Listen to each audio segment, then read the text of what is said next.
Hello, boils and ghouls. I am Mr. Sandwich, and today I'm going to be reading scary stories to tell in the dark. I remember reading this growing up, and it doesn't seem to have decreased in popularity. Kids love this. I think it's really the drawings by Stephen Gamble. Students love that. I know it's been turned into a Netflix show.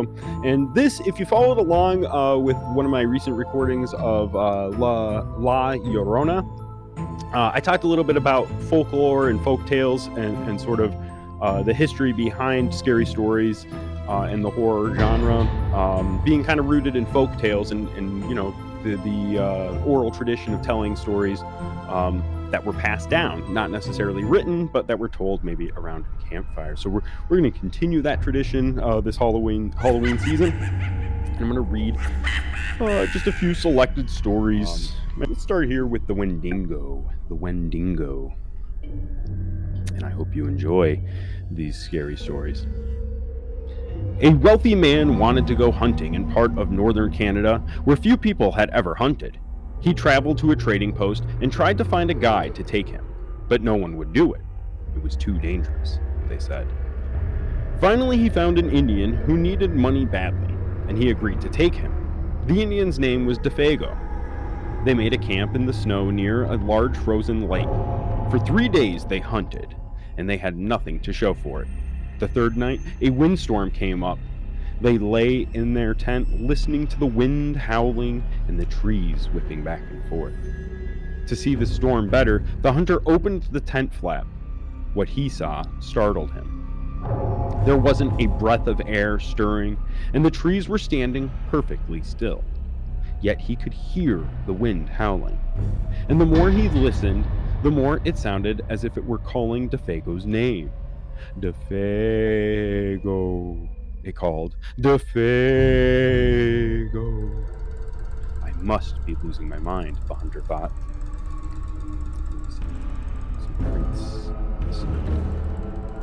But Defago had gotten out of his sleeping bag. He was huddled in a corner of the tent, his head buried in his arms. "What's this all about?" the hunter asked. "It's nothing," Defago said. But the wind continued to call to him, and Defago became more tense and more restless. "Defago," it called. "Defago." Suddenly, he jumped to his feet, and he began to run from the tent. But the hunter grabbed him and wrestled him to the ground. "You can't leave me out here," the hunter shouted. Then the wind called again, and Defago broke loose and ran into the darkness. The hunter could hear him screaming as he went. Again and again he cried, "Oh, my fiery feet, my burning feet of fire!" Then his voice faded away. The wind died down. At daybreak, the hunter followed Defago's tracks in the snow. They went through the woods, down toward the lake, then out onto the ice. But soon he noticed something strange. The steps Defago had taken got longer and longer. They were so long, no human being could have taken them. It was as if something had helped him to carry away. The hunter followed the tracks out of the middle of the lake, but there they disappeared. At first, he thought that Defago had fallen through the ice, but there wasn't any hole. Then he thought that something had pulled him off the ice into the dark, but that made no sense. As he stood wondering what had happened, the wind picked up again. Soon it was howling as it had the night before. Then he heard Defago's voice. It was coming from up above. And again he heard Defago screaming, "My fiery feet, my burning feet!" But there was nothing to be seen. Now the hunter wanted to leave that place as fast as he could. He went back to the camp and packed. Then he left some food for Defago and he started out. Weeks later, he reached civilization. The following year, he went back to hunt in that area again. He went to the same trading post to look for a guide. The people there could not explain what had happened to Defago that night, but they had not seen him since then. Maybe it was the Wendigo, one of them said, and he laughed. "It's supposed to come with the wind. It drags you along at great speed until your feet are burned away, and more of you than that. Then it carries you into the sky and it drops you. It's just a crazy story, but that's what some of the Indians say." A few days later, the hunter was at the trading post again. An Indian came in and sat by the fire. He had a blanket wrapped around him, and he wore his hat so that you couldn't see his face. The hunter thought there was something familiar about him. He walked over and he asked, "Are you Defago?" The Indian didn't answer. "Do you know anything about him?" No answer. He began to wonder if something was wrong, if the man needed help, but he couldn't see his face. "Are you all right?" he asked. No answer. To get a look at him, he lifted the Indian's hat. Then he screamed. There was nothing under the hat but a pile of ashes. Wendigo. Burned up by the Wendigo. I hope you enjoyed that one. This is a quick one. The dangers. And here we see, I don't know, some kind of somebody worse for wear here. The other dangers. Most of the scary stories in this book have been passed down over the years, but the ones in this chapter have been told only in recent times. They are stories that young people often tell about dangers we face in our lives today. Okay, so let's read Other Dangers. The Hook. I'll read the passage. The story, The Hook. This one's not too long. Donald and Sarah went to the movies. Then they went to ride in Donald's car. They parked up on a hill at the edge of town. From there, they could see the lights up and down the valley. Donald turned on the radio and found some music, but an announcer broke in with a new news bulletin. A murderer had escaped from the state prison. He was armed with a knife and was headed south on foot. His left hand was missing. In its place, he wore a hook. "Let's roll up the windows and lock the doors," said Sarah. "That's a good idea," said Donald. "That prison isn't too far away," said Sarah. "Maybe we really should go home." "But it's only 10 o'clock, said Donald. "I don't care what time it is," she said. "I want to go home." "Look, Sarah," said Donald. "He's not going to climb all the way up here. Why would he do that? Even if he did, all the doors are locked. How could he get in?" "Donald, he could take that hook and break through a window and open a door," she said. "I'm scared. I want to go home." Donald was annoyed. "Girls always are afraid of something," he said. As he started the car, Sarah thought she heard someone or something scratching at her door. "Did you hear that?" she asked, as they roared away. "It sounded like something was trying to get in." "Oh, sure," said Donald. Soon they got to her house. "Would you like to come in and have some cocoa?" she asked. "No," he said. "I've got to go home." He went around the other side of the car to let her out. Hanging on the door handle was a hook. The Haunted House. One time, a preacher went to see if he could put a haunt to rest at a house in his settlement. So a haunt is like a ghost in this case, or spirit. It's a haunted house. He's trying to put it to rest. The house had been haunted for about 10 years. Several people had tried to stay there all night, but they always would get scared out. They would always get scared out by the haunt. So this preacher took his Bible and went to the house. Went on in, built himself a good fire, and lit a lamp. Sat there reading the Bible. Then, just before midnight, he heard something start up in the cellar, walking back and forth, back and forth. Then it sounded like somebody was trying to scream and got choked off. Then there was a lot of thrashing around and struggling, and finally, everything got quiet. The old preacher took up his Bible again, but before he could start reading, he heard footsteps coming up the cellar stairs. He sat watching the door to the cellar, and the footsteps kept coming closer and closer. He saw the doorknob turn, and when the door began to open, he jumped up and hollered, "What do you want?" The door shut back, easy-like, and there wasn't a sound. The preacher was trembling a little, but he finally opened the Bible and read a while. Then he got up and laid the book on the chair and went to the mending fire. Then the haunt started walking again, and step up the cellar stairs. The old preacher sat watching the door, saw the doorknob turn, and the door open. It looked like a young woman. He backed up and said, "Who are you? What do you want?" The haunt sort of swayed like she didn't know what to do. Then she just faded out. The old preacher waited, and when he didn't hear any more noises, he went over and shut the door. He was sweating and trembling all over, but he was a brave man and he thought he'd be able to see through. So he turned his chair to where he could watch, and he sat down and waited. It wasn't long before he heard the haunt start up again, slowly. Step, step, step, step, closer and closer, step, step, and it was right at the door. The preacher stood up and held his Bible out before him. Then the knob slowly turned and the door opened wide. This time, the preacher spoke quiet-like. He said, "In the name of the Father, the Son, and the Holy Ghost, who are you and what do you want?" The haunt came right across the room, straight to him, and took hold of his coat. It was a young woman about 20 years old. Her hair was torn and tangled, and the flesh was dropping off her face, so he could see the bones and part of her teeth. She had no eyeballs, but there was a sort of blue light way back in her eye sockets, and she had no nose to her face. Here we see her. Then she started talking. It sounded like her voice was coming and going with the wind blowing it. She told how her lover had killed her for her money and buried her in the cellar. She said if the preacher would dig up her bones and bury her properly, she could rest. Then she told him to take the end joint of the little finger from her left hand, to lay it on the collection plate